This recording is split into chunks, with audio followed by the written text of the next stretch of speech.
first actual red light defended. I think it's like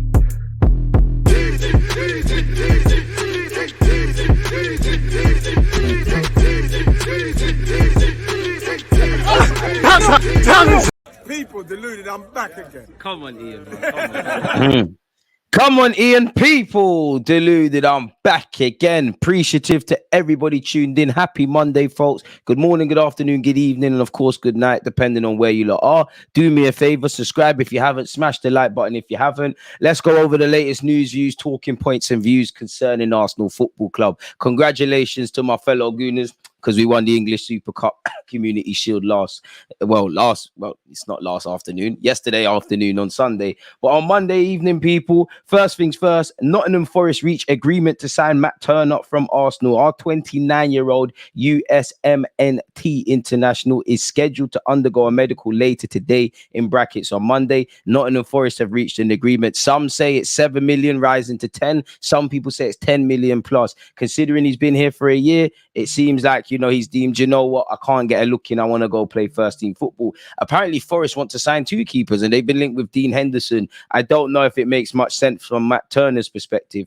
But nonetheless, Nottingham Forest's interest in Turner was revealed by The Athletic, and talks over the 29-year-old have now led to a compromise between the clubs. Arsenal are working to finalise the acquisition of Brentford's David Raya to replace Turner and compete with existing number 1 Aaron Ramsdale. An opening offer for the 27-year-old Spaniard was turned down, but discussions have continued as both clubs look to strike a deal with Raya into the final year of his contract in West London. As you know, Matt Turner joined Arsenal last summer, people. And when you look at it, if we make a decent little profit on a player we've only had a year, the same for Austin Trusty to Sheffield United, maybe these are the little things we've got to keep doing, really and truly. And ironically, English-born American international Balogun could also be on his way out.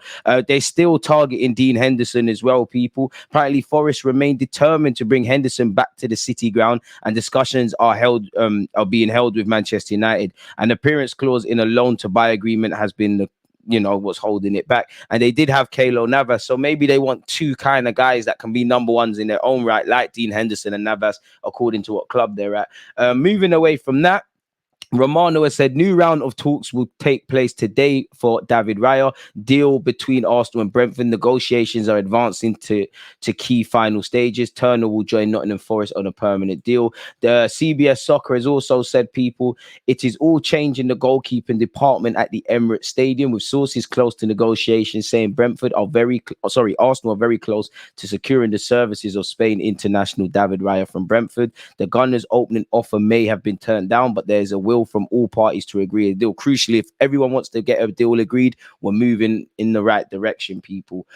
As we know, his contract expires next summer, people. So the 27-year-old would be a welcome replacement for Matt Turner, and someone that could challenge Ramsdale. Ramsdale's going to fight to keep hold on to his shirt. He's won 2 shootouts in a week, and I think Aaron Ramsdale deserved it. He deserved to win the Community Shield, like a lot of his teammates. He made a number of saves in the game, and he also was the penalty shootout king. Balogun's forever linked with a move away, and getting back onto that, people, away from goalkeepers at this football club, with Matt Turner outgoing and David Raya potentially incoming. For all that it's been Inter Milan for Balogun, apparently Arsenal turned down transfer offer from Monaco, people. Arsenal turned down a formal offer from AS Monaco for Balogun.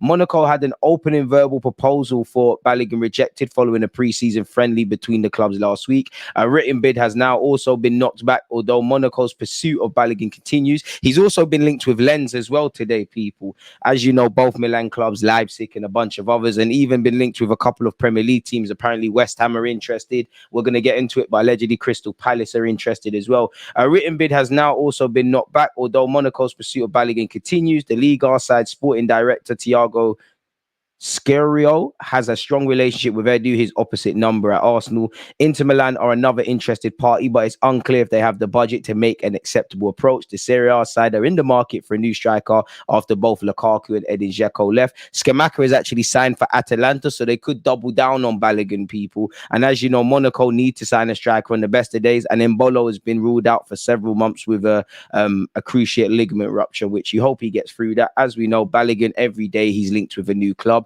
When Arteta was asked, he said the plan doesn't change regardless of Jesus' injury. I think they've been knowing, and this is the calm before the storm. Again, as the window with 3 weeks left, there's a lot of time, but it will start to pick up pace. In July, he said, I obviously went away, and the point was to prove I could play first team football. I feel I was able to do that and show people I can play at that level. And I mean, he does love social media antics like Ainsley Maitland-Niles, who also has been linked with Lyon. I think with me coming back, it's not really much of a situation where I think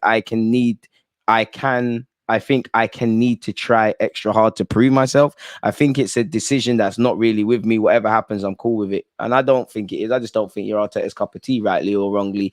Romano has said Inter are preparing to approach Arsenal again for Balogun. Decision has been made. New round of talks will follow. After Scamacca deal collapsed, Inter will bid again for Balogun, who's fave option of the board. And also Balogun, once again, has been linked with both Milan clubs there. If Google Translate would be nice enough to help us here, people.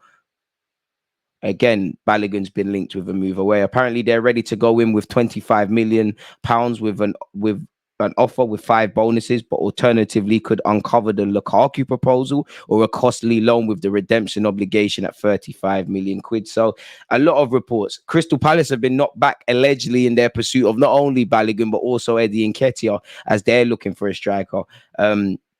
Says this article, the Eagles had no encouragement at all from Arsenal in a bid to get Balogun and Eddie Nketiah. So it's looking peak for Crystal Palace, really. So we'll have to see. I mean, if you could give us Elise, I'm sure something could be done for someone there. I'm sure some of you lot would have seen over the weekend, Brighton reached an agreement in principle to sign Mohamed Kudus from Ajax, who's been linked with Arsenal, Manchester United and Chelsea. Reports have come out to say Ajax has set an ultimatum to his camp. Allegedly, they're holding off on agreeing a move to Brighton because they're hoping other interested parties enter the conversation. The conversations between Kudus and Brighton have been going on for some time, but both parties disagree. Ajax wants to have clarity about the transfer within 48 hours. Otherwise, Kudus has to stay and can only leave if mega amounts are put on the table. Ajax and Brighton are, according to the English media, broadly agreeing on a transfer fee of around 40 million. Kudus is aiming for a transfer that is much clear. Like Brighton, Chelsea was also interested, but the former club is, as said, in pole position for the time being. So if you still got small hope in signing Mohamed Kudus, there you have it, people, in that regards, people. So we'll have to see where the Ghanaian international's future lies. Then again, Scamacca has joined Atalanta, which could have a knock-on effect for Mr. Balogun.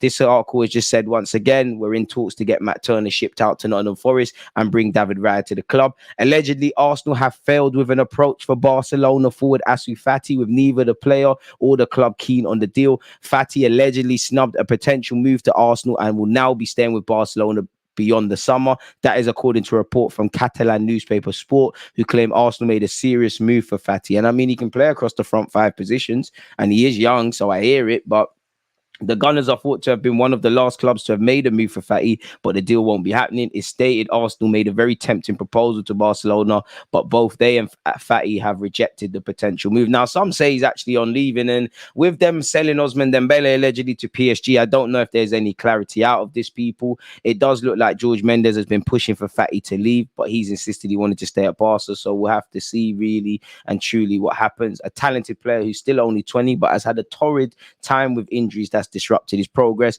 Former Arsenal player and Haylender Ainsley Maitland-Niles is set to travel to France, people, to have his medical for Lyon and sign a 4-year deal. We wish him the best in that regards. Atalanta have been linked with Tomiyasu. It seems like every day that goes past, Tomiyasu is being linked with clubs in Italy, where obviously he played before. So in relation to the future of Ansu Fati, Tomiyasu, Balogun, indirectly Nketiah, and primarily David Raya, and obviously Matt Turner, we've spoken about it. Let me know your thoughts, people. Do you think Arsenal should be done in the transfer market? Is there any outfield additions? Some might argue we need another centre mid. Some might like another right winger. Some might feel, despite the fact that we have Trossard and Nketiah, Martinelli, who can play out there, fit Jesus, Balogun in the wings, you know, and Havertz obviously played up front against City. Some would argue maybe another striker to go with a winger, or maybe some would say Jesus could play out wide. Some would think we need another central midfielder.